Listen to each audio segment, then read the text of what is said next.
mosquito, and how Allah subhanahu can use all of this as parables. And whereas the people who believed, they would say this, they say, okay, this is haqq, this is true from our Lord. Let's try to understand it and see what's the wisdom behind it.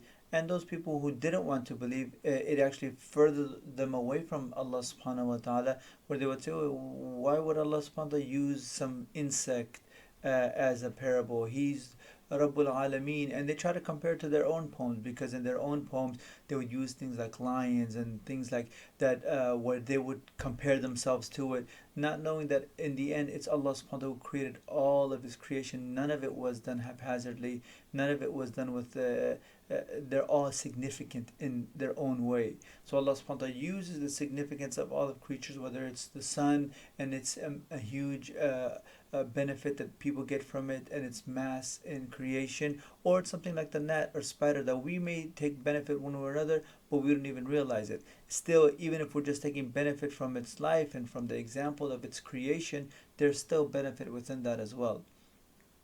So those people who actually uh, strayed away from it, they were, Allah subhanahu wa ta'ala calls them the faasiqin. They're the ones that they were straight through these examples. Now, fasiqin, we talked about it a bit, and we said it's people who literally it comes from the meaning of coming out. So there's ways to interpret it, whether they're coming out from the obedience of Allah subhanahu wa ta'ala, or coming out and spreading corruption and things like that. So now Allah subhanahu wa ta'ala gives us the example and the characteristics of the fasiqin. And He says, الَّذِينَ يَنْقُضُونَ عَهْدَ اللَّهِ مِنْ بَعْدِ مِيثَاقِهِ ويقطعون ما أمر الله به أن يوصل ويفسدون في الأرض أولئك هم الخاسرون. So these characteristics Allah subhanahu wa ta'ala gives us, that this is the fawasiq, the fasiqeen, that they're going to have these kinds of characteristics. One, the contract between them and Allah subhanahu wa ta'ala, they break it. So there's different groups that were the Prophet ﷺ had to deal with when he went to Medina. One were the people of the book, the Jewish and the Christian. The other one was the people who were hiding their faith and professing their faith through their tongue, but actually they don't believe in it, and that's the hypocrites. And he was still dealing with the Quraysh, which is the polytheists that would come to Medina, or for different reasons, either for war or for whatever else that they came for. He had to deal with all of them. So in this case, this applies to everyone, that they all had a contract. For example, when it comes to the polytheist, there's different contracts where just as created, you form a contract. Even them with the Prophet ﷺ being specific from his family, knowing who he is, being from that same tribe, living with him for so long, and they decide not to follow it. And there's also a contract that applies to all of creation, that every single one of us, Allah subhanahu wa ta'ala said, "Am I not your Lord?" And this is a contract that we've all taken. But some scholars say this doesn't apply because none of us have recollection of that, even though it's mentioned in the Quran, and Allah subhanahu wa ta'ala wouldn't call us out on something that we're not recollecting at this moment. So now, where it applies to more is the hypocrites, that when they say the kalima, the shahada, that they say ashhadu an la ilaha illallah wa ashhadu anna muhammadan abduhu wa rasuluh, that I bear witness that there's none worthy of worship except Allah, and I bear witness that Muhammad sallallahu alaihi wasallam is his servant and messenger. These are just simple words, but it's actually a contract that we're signing with Allah subhanahu wa ta'ala, in the sense that, okay, now what you've commanded us, I will bring that in my life, and I will use the Prophet ﷺ as my role model to attain all these things. In the manner that the Prophet ﷺ interprets and tells me these commandments, I will follow it in that way. This is a contract that we all say when we say the kalima la ilaha illallah. And it's a contract between us and Allah, not between us and creation. The reason why we do it where there's witnesses involved, because there is benefits within the community. For example, going for Hajj, except in the community, to marry within the community. So these are obviously things that we want witnesses to testify to, that we did say the shahada, so that we can be a part of the community. But still, in the end, all of it, like this life and in the hereafter, when we're talking about success, the only one that needs to know of our faith is Allah subhanahu wa ta'ala, and He knows of our faith. So there's a lot of responsibilities that come with just a simple words. We see that same example used in marriage when somebody says simple words like "I do." Like, do you promise to be with this person, with your significant other, in sickness and in health, till death do you part? It's just simple I do. Like, in other words, I want to be with them at all times. But this simple I do has a lot of responsibilities that come with it. Within Islam and even outside of Islam, people have these responsibilities. Within Islam, you said this person now is my responsibility. I'll make sure to provide them the life that they had before they came into marriage, as long as it wasn't disobedient life. I promise to take care of them, be a means for their guidance, so that and they be a means for my guidance. We help one another tackle all the problems in this world. All these responsibilities with children that's going to come, house, food, all these things, we bear that responsibility by saying, yes, I do, or yes, I accept. Simple words of just, I accept or I do.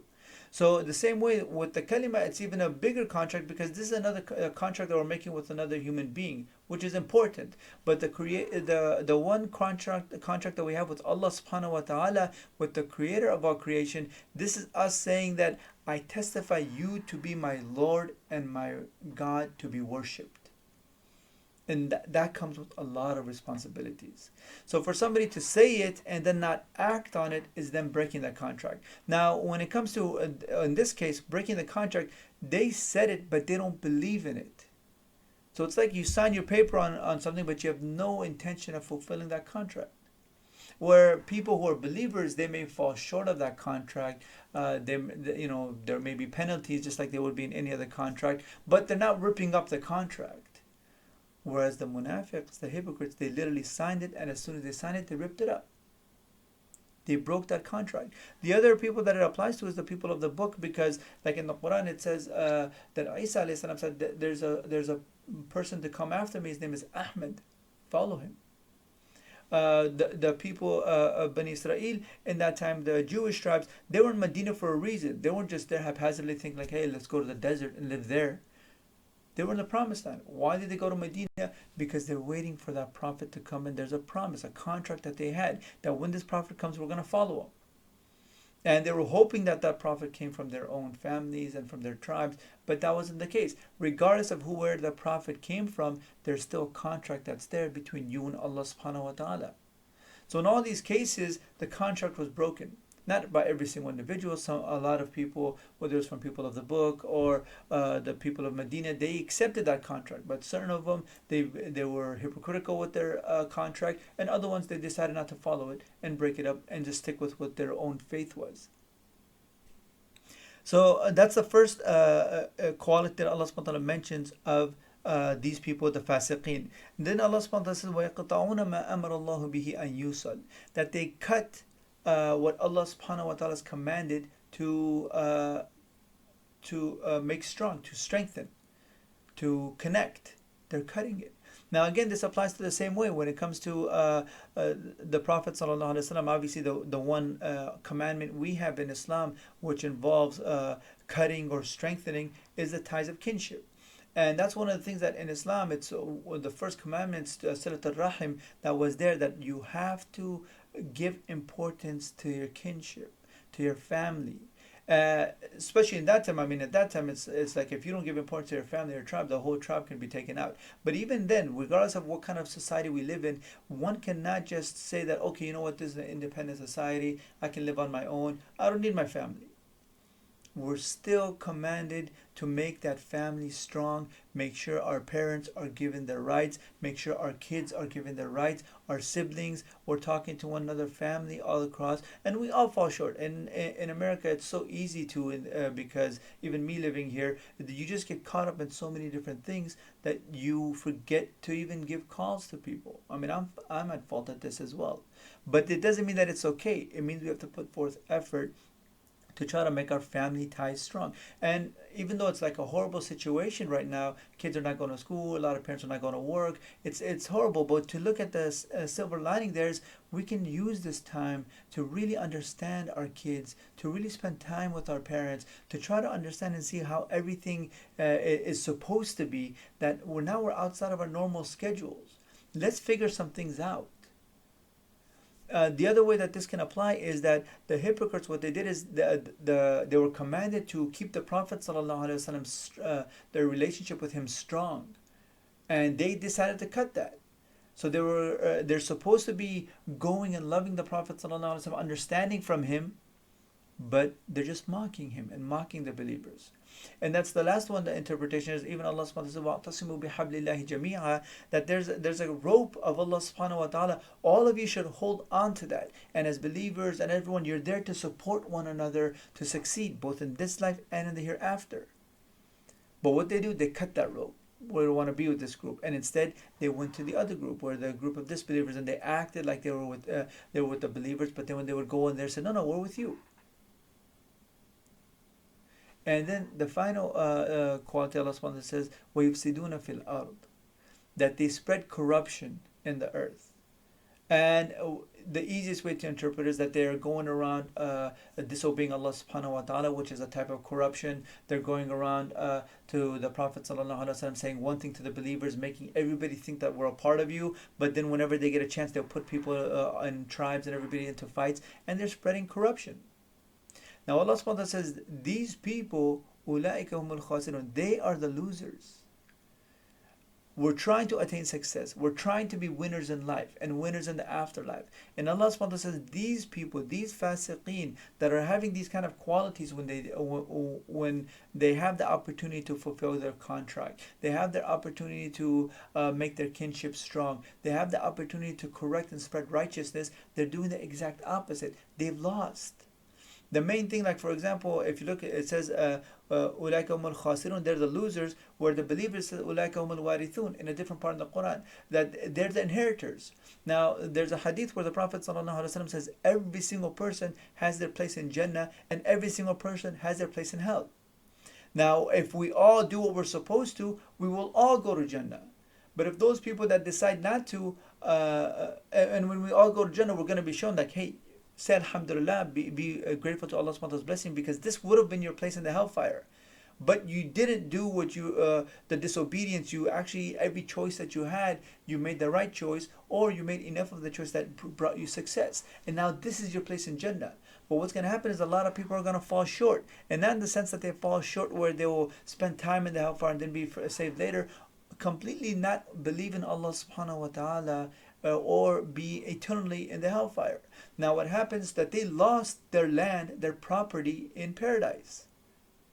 And when they lose that, then it's inherited by everybody else that's there.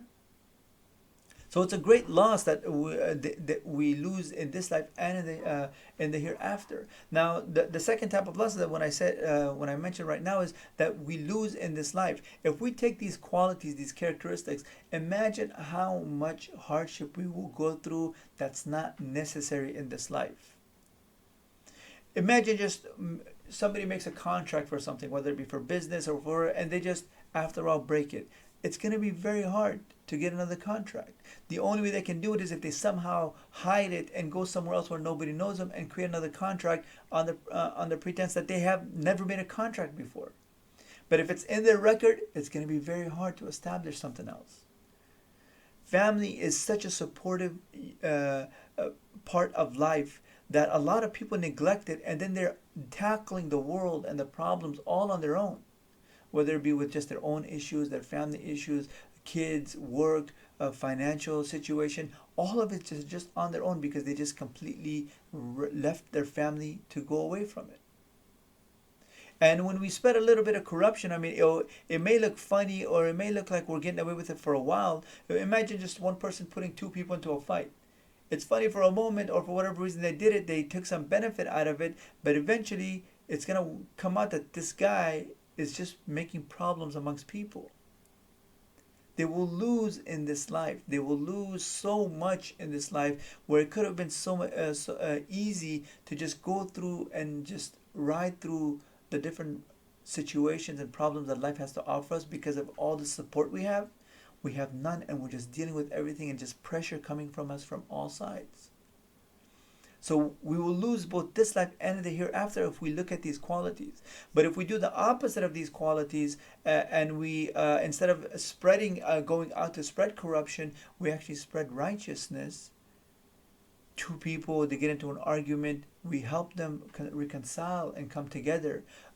People, we're always there, just getting contact. Hey, how's everything going with both siblings, parents, kids? We're just talking to them. It really makes people have this warmth feeling towards for one another, that they just are so appreciative that if they ever get a chance to help you, they will. Now, we're not doing it to expect that help. We're not doing it to expect anything. We're just doing it simply because Allah subhanahu wa ta'ala tells us, do it. And not only that, but there's so much spiritual help that comes from it, where Allah subhanahu wa ta'ala blesses people, where it says people who do this act of kinship and making it strong, they will live a long life, a long, blessed life. Whereas we could live a long life, but it might not be blessed, it might be wretched, because we're not doing what we're supposed to. So it's